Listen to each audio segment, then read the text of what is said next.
Hello and welcome to So Many Dicks, So Much Impact. I'm your host, Drew Train, the co-founder and CEO of Oberland, and we're coming to you live today from the Cannes Lions International Festival of Creativity's Sustainability Hub, brought to you by our hosts at Act Responsible.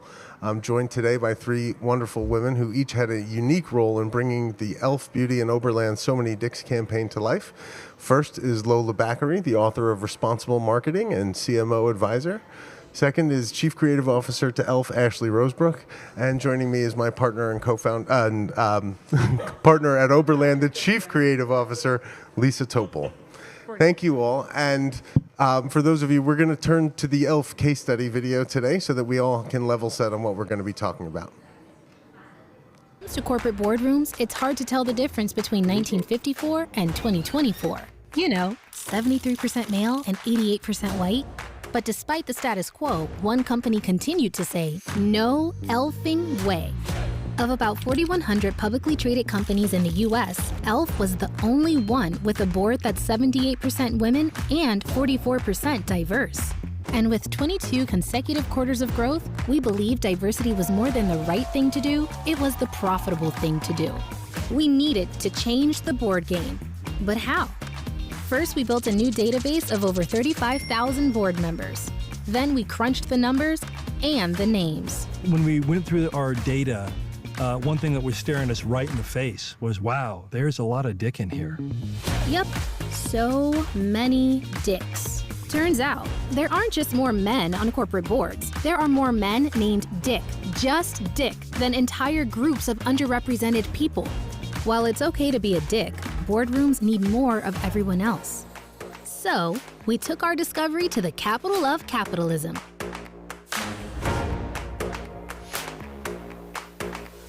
So Many Dicks became one of the most viral campaigns of the year, generating buzz from the boardroom table to the dinner table. I'm really glad to see one of my favorite brands doing cool shit like this. I'm a dick, and I approve this message. Dick to female power gap is 34%. That's wild. So Many Dicks didn't just spark needed conversation, it sparked needed change.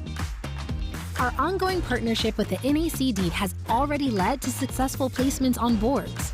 And our Not So White paper linked diversity to profitability for the first time ever.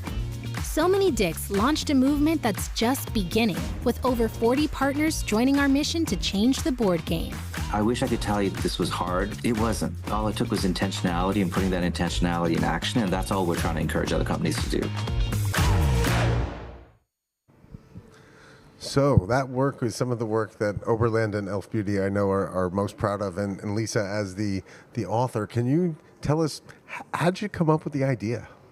Yeah, well, it really all starts with the facts, frankly, and the facts themselves were staggering. I know some of them were in the case study, but I'm going to repeat a few of them to you, which is that of 1 out of 4,100 publicly traded companies, e.l.f. is the only one that is 78% women and 44% diverse. I mean, to me, it just takes you back that we're living in this age, and that's still the case. But when we got the assignment, it was actually an infographic assignment, was actually how it started, which is just tell us about those numbers and tell us about the stats. And I think the thing that we realized is this is more than that, and it's bigger than that. And the truth is that numbers, to me, are for robots. It's why do we talk to people in data points? When something is this important, you need to humanize it.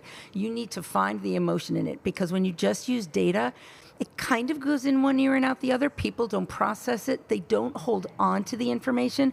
And really, most importantly, they don't know what it was before. So it kind of has no context. It's sort of like, maybe that's how it always is. It's not. And I think to jolt people into the awareness of what these numbers really mean, the goal was to humanize it. And that search, kind of ended up taking us to e.l.f.'s actual own board of directors when we were looking for inspiration. And on their board is a man named Richard Wolford. Nickname for Richard is Dick. And that is actually when it really hit us. And we thought, well, if that name is funny, but it's also real. And we thought, well, what if e.l.f. is not the only one that has a dick on their board? What if that is actually an endemic thing? Is that a way to turn the data into a human story and really gain people's attention? And we're very, very lucky to have people like Ashley and people like e.l.f. who, when we shared this idea, I will just say that, I don't know, 99.99999% of other people we would bring that to would be like, thanks, but no thanks. I'm walking away from that. And you did not. And that's really how it began. Well, that's a great segue. So, Ashley, can you tell us from the e.l.f. side, what was it like when we walked in there with that idea and when Lisa presented it to y'all? Well, first of all, I would say that we're bold disruptors with a kind heart. e.l.f. lives by that. So, we're always looking for very bold ideas. And when this was presented to us, the thing that I think walked us there was, in fact, the data. And the way Lisa presented it was taking us through the receipts, the data that led up to this being true. So we thought it was e.l.f.ing amazing. We were like, let's go. We're ready to be bold. And really, it was an idea that we knew would be dinner conversation. We knew it was going to have that kind of thumb-stopping virality. And it has been dinner conversation. We've had that played back to us. So it's doing exactly what it's gotten the awareness through that disruption. Amazing. It's great. It was great to have a client kind of buy into the idea early and stick with it. And Lola, I'd love to bring you in. You first came across the campaign as a consumer. What did you think? How did it? As a marketing enthusiast, Indeed. I'll call myself an expert, academic who's actually not a professor, but I created that role for myself. That's cool. And it was the first thing I've ever seen that checked all of the boxes of what I call responsible marketing. It created opportunities for people, me included. I'm participating in the National Association of Corporate Directors Accelerator Program that's part of this. So I want everybody to know this is not just a fun line. There is a lot of action backing this up. It told a real story, facts, because we talk a lot about feelings right now in the United States and how people feel about diversity, equity, inclusion. We went back to facts. It influences real policies across the category, outside of the category. And when I think about what responsible marketing is, there are people who are champions, there are people who are cheerleaders, but then there are people who are catalysts. And that's what e.l.f. became. So it just fired me up to the point where I had to stop the presses on my book and say, we have one more case study that needs to go in, because I will not publish this book without telling this story. And so I'm an admirer of how the work is going to inspire people to stop with the narrative that we're going to hear a lot this week in Cannes. Oh, well, sometimes if it's just soap or makeup, does it really have to be about purpose? Well, it doesn't have to be, but if you want to make an impact, figure out how to thread the needle, and y'all did. Thank you. I'm going to take a moment and soak that in. But Lisa, as you think about the way the campaign was received, we've made it to the short list at Titanium. We've made it to the short list for Glass and some others. And many others. We've had a good run. Like, how does it feel to be the author of advertising's best dick joke? Well, first of all, I feel like I might be the author of advertising's only dick joke. I'm not necessarily sure that there's another one, but I think there's something pretty great to be said, actually, that it came from a woman and then it came from a majority woman-run business, too. And I think that does matter, partly because it opens up the conversation a little bit. There's a fun in it, and I know this is sort of a larger thing, but one of the other things when Ashley and when Lola, when we're talking about, how do you get people into the conversation, it is always about bringing them in and not kicking people out. And when you do a joke like a dick joke, it's just funny. And I know that sounds silly, but you immediately laugh. And so it disarms the conversation and it allows you to have it in a more comfortable, casual way. So something that could be prickly or hard or feel political is none of those things. I saw because so it's many a dick dicks joke. laughing about it. Dicks, can I tell you? Dicks They love loved it. We found people. We found people on TikTok that were like, "I'm a dick and I approve this message." People really liked it. So, how do I feel about writing the first dick joke? I feel like that dick joke is helping to make the world a better place. That's a good dick joke. So I feel real good about it. That's fantastic. And Ashley, to bring you in, like you as the chief creative officer, right? e.l.f., you have tons of campaigns. Agencies are pitching you good, great, wonderful ideas all the time. If you were to look at the original presentation file for this and the final ads that just made it to the case study, they're remarkably similar to like nothing I've ever seen in my career. How did you exercise so much restraint? What is that like from your side?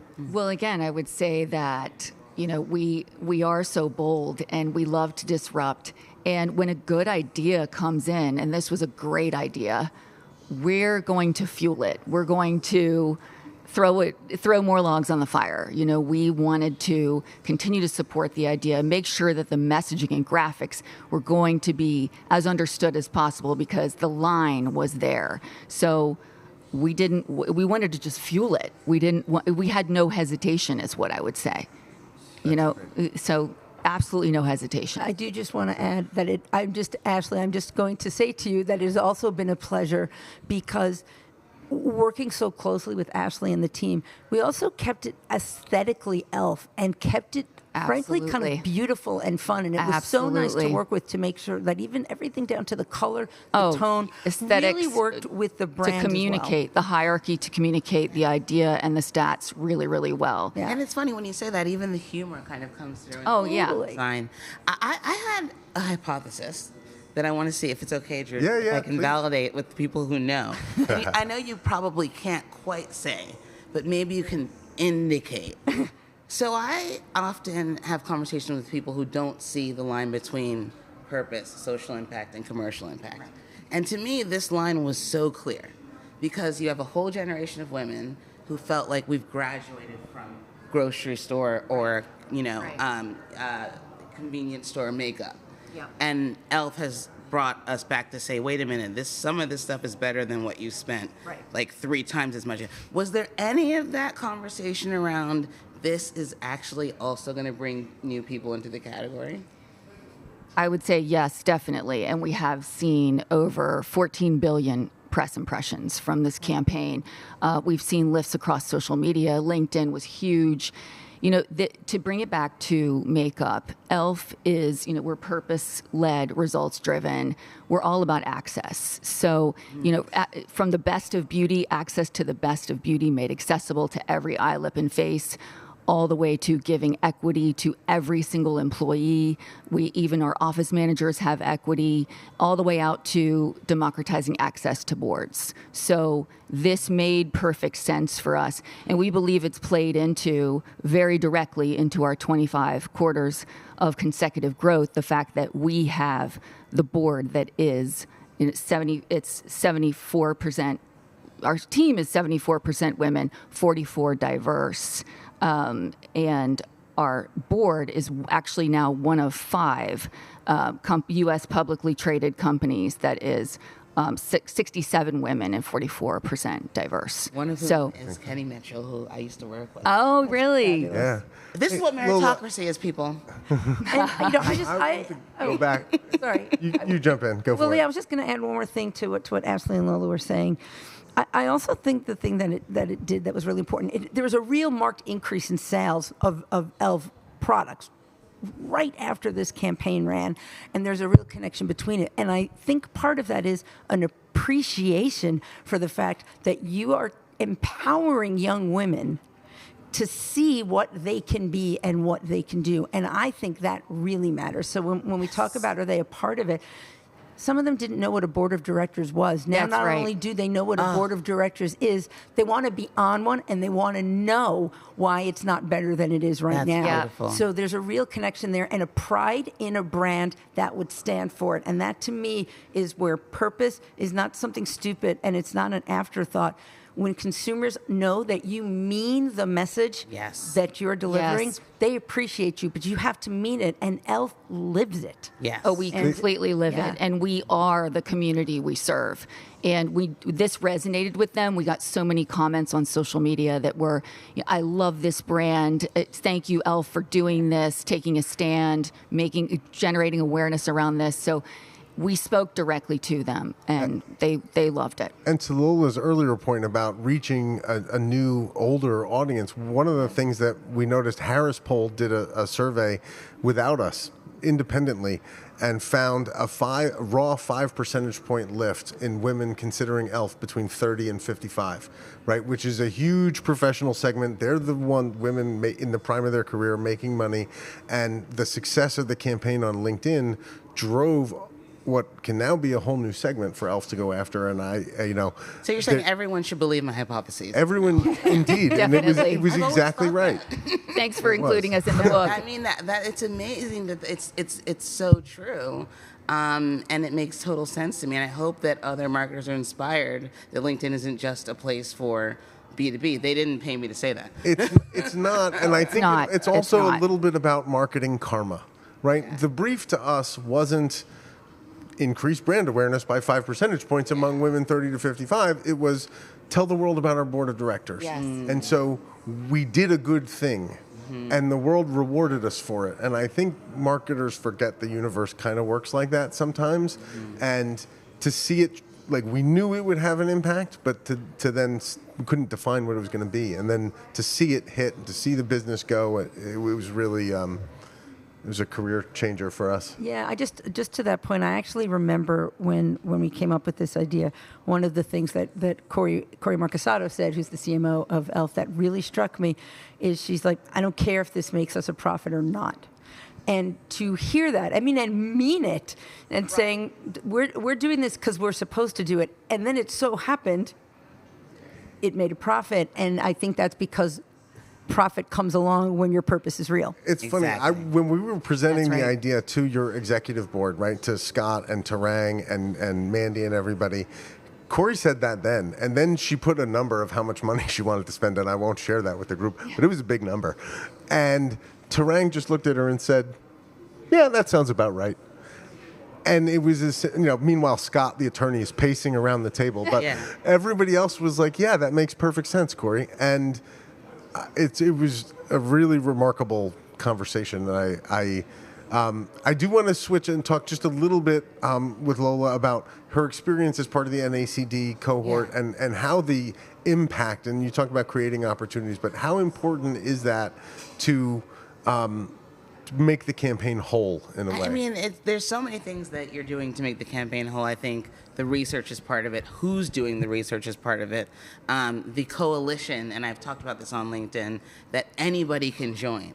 Like, it's very rare these days that a prestige brand can say, anyone, me, you can join our bi-monthly calls and talk about what we're doing. So those are the things. But then this piece, actually training people to be ready, board ready, to take those courses, to have the network. I'm getting invited to NACD events in the tri-state area already, and I haven't even taken my first course. So that's career changing for me. And I'm someone who comes from a pretty prestigious network myself, but we all know that there are levels to this. I don't get to have the golf course conversations. Maybe this is a way for that to start, and then I can start to bring people along with me. So it's really powerful. And again, I don't think anyone would believe the truth behind the authenticity if it all wasn't falling into place. Even from a standpoint of your product assessment, there are a couple brands that I can wear their makeup: Fenty, e.l.f. I can't even think of that many more. And this is 2025. Yeah. So that's a statement. It's a statement. That's a statement. The other thing I would add to that is 10% of the NACD cohort is already either placed on boards or having those conversations. So it's working. Yes. Yeah. Yeah. Their goal is that at the end of the 2 years that they train you and give you a membership, you will be placed on a public board. So I'm ready. We're ready for you. Ashley, can you talk a little bit more about how e.l.f. Might see this going forward, and is e.l.f. prepared to continue on the Change the Board Game journey? Sure, absolutely. We are committed to this movement. This is not a one and done in any way. That's not the e.l.f. way. And we're very excited about Change the Board Game, the movement, and the coalition. And we already have over 40 company partners. We're thrilled about that. And we also have a chapter 2 coming with you guys that we're very, very excited about. I didn't think you could do it again. I think you've done it again. So really, really excited for that to come. So, we're going to continue to fuel this and, get more people in the cohort and keep inviting others in. So if anybody is listening to this and wants to join, please check it out, elfbeauty.com. Please join us. And we mean it. I have a list of 20 people who have to send their names in for the next meeting. And awesome. They will be invited. It's real. That's amazing. Great. So Lisa, Ashley mentioned, maybe a chapter 2 coming, but as a creative person, can't tell you. I know you can't talk about what we've got coming, but can you talk about what it's like to try to top one of your best? It's a tricky achievement to come after something great. It's glorious and it's horrible. Which makes it bold and amazing. Yeah, I think that's all I can say. I think your goal, first of all, I will say that, when you're a creative person, you always want to be creative. When you can be creative on something you really, really care about and really believe in, first of all, you try as hard as you possibly can, and it feels extra good when you do it. And so thanks, boss. That's something I love about Oberland. I love that we get to do that. But to me, that's always the goal, is you need to keep pushing, and you need to keep pushing harder. And your goal is always to do better than the thing that you did last. Maybe sometimes you hit it, maybe sometimes you don't. But it's always to do that, to move the needle, especially, again, we all know this, we're in the land of distraction. So you've got to try harder and harder to get those messages out. And I don't think that always means being a 5-second soundbite or say the name of the company in the first few seconds. I think when you're compelling, you're compelling. Yes. And you already did it a second time in a sense with the not so white paper. Yeah. I mean, talk about making a white paper. It's typically very boring, interesting, and a hook. The not so white paper was an amazing build on that. That's credit to our strategist, who's she's sitting over there. You can't see her, but Kate Charles. I remember we were talking about the white paper, and I was like, we just can't call it. And it was that. I was like, we can't call it the white paper. That's completely wrong, and it doesn't make sense. She's like, yeah, because it's a not so white paper. I'm like, and that is the name. And there of it the is. paper. And there it is. Yeah. It is. Our friends at North Carolina Ag and Tech loved that title when we gave it to them, and they're like, I don't know what the review board is going to think, but they got around to it, and it turned out to catch people's attention. And I mean, from spending time at the office, because we're always going to have real talk, right? I was happy to see that Oberland is not an all-white company. That might be what it looks like at the table right now, but I want everybody to know that's not the case. Yeah. And from our conversations, Drew, I know that you are actively looking to diversify your staff in every way, shape, and form. And that's never work that is done. So again, it's just a testament to that partnership being something that continues.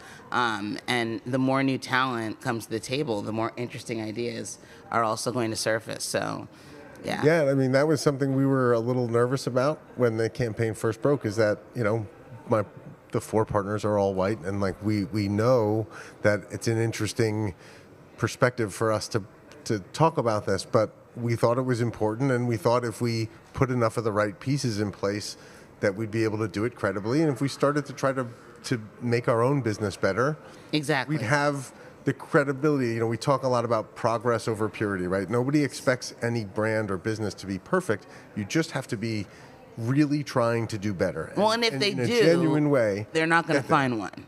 Right. You know, they could expect That's that all the they other thing. want, but they're not going to find one. And I think that transparency is what I wish a lot of other brands would come to the table with. Here's where we're working. Here's where we're falling short. Here's what our goals are. Here's where we need your help. And don't try to hide the things, you know, because that's when it starts to feel nefarious. So yeah, I have a ton of respect for the way that you're doing the amazing things that you're doing. Yeah, and it is the same thing with boardrooms, right? Is no one's expecting you to change the board game tomorrow. Right. It's acknowledging that it needs to progress and that it needs to change, and making thoughtful decisions when you're choosing your next board member. Right. Like if that's right. Maybe you hire David. I don't know. I'm just kidding. No, but there are real ways when we talk about how to change boards. It's not about kicking people off boards. It's about adding a seat potentially. It's about putting in term limits on some folks to create a rotation, to create share the turnover. space. Yep. And one of our colleagues on the Change the Board Game Coalition brought an interesting idea to the table, which is to reserve at least one seat on your board for someone who's never been on a board before. Yes. Because that's how you bring people into the community. And being on a board is a job. Yeah. It's a profession and it's a trade that you learn, and it takes some skill to do it well. Yeah. But if you don't have an entry level pipeline for people, it's a very tough thing to learn and to get your first gig. And kind of, because then when we look at the 22-year-old tech billionaires, no one says that about them. So you know what I mean? I think we really need to interrogate who gets interrogated. Yeah. As far as experience being an important part of being in any of these roles. Yeah, that's a great point. And different types of experience. I remember I was actually on a diversity panel at an ACD as the diverse person because I had a marketing background and I was under 40. And both of those were extremely unique at the time. Because all lawyers will debate that there's no such thing as a diverse person. Well, that's true too. Often it's a cover for the word non-white, and it's just kind of a way to say it a little bit. I do want to go back to how this made sense, so much sense for e.l.f. though, because our stats on our employees are right there. Absolutely. You know, we are the community we serve, and our board stats, right? So we everything that needed to be true on the e.l.f. side was there to support the diversity and as the 25 quarters of growth, you know, that it supports financial growth. So true. So you talk about 25 quarters of growth, hopefully still going. You just completed the acquisition of Rode. I couldn't kill time without talking about that, right? That's the most amazing thing.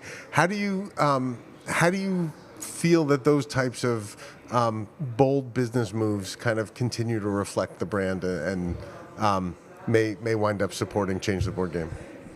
Well, first of all, we do have a portfolio of brands. Not many people know that. Exactly. And we have a few women founders in those companies, right? So Alicia Keys, of the brand Keys. And I should also mention that Haley is half Brazilian. So we are access for women founders to expand their brands as well. So we've done that 3 times now. Haley was the 3rd, and we're just really excited about supporting women founders to continue to expand what they're doing, their vision. They're doing well. Yeah. What they're doing well. It's it reminds me of that quote from Billions. Remember when, Bobby Axelrod isn't necessarily a hero, but in this moment he was. When did it become a crime to succeed in this country? Yep. We should all be very proud of Hailey Bieber. There are a lot of Nepo babies who haven't done a thing with their lives. That's right. At least she has. That's right. And we have Susan Yara, who's a Naturium founder, and she also is an influencer. So those women, they're role models. Yeah, they're role models, and they know how to be a boss. So. Literally. And they're running big businesses. They're running huge businesses. You guys didn't pay chump change for this. You paid $1 billion for Rode and tens of millions for Naturium. These were big acquisitions for female founders, and I don't think Sarah Yara, for example, is a name that enough people know. And We're going to make sure more people know her name. Susan Yara, we're going to make sure more people know. It's really important. I want to turn back to a notion Lisa often talks about, and we were kind of discussing earlier, just as our last topic, about how important it is to not bore people into caring. Right, that's something you always talk to us about from a creative standpoint. So I'd love to hear your thoughts on just why you have to start by not being boring first. Seems pretty obvious. If you're boring, people don't pay attention. But it is very funny, and the reason to me it's a mantra is because so often you have, I mean, this is sort of a good example. This has stunning statistics right from the beginning, right? So I think there's a thought of, well, we'll just say that. Yeah. Okay, but does that break through? Does that make my eyes open up, or do I need to say it in a way that will jolt you into action or into sharing or into questioning? And the only way you can really do that is by not being boring. Not being boring sparks action, and it sparks conversation.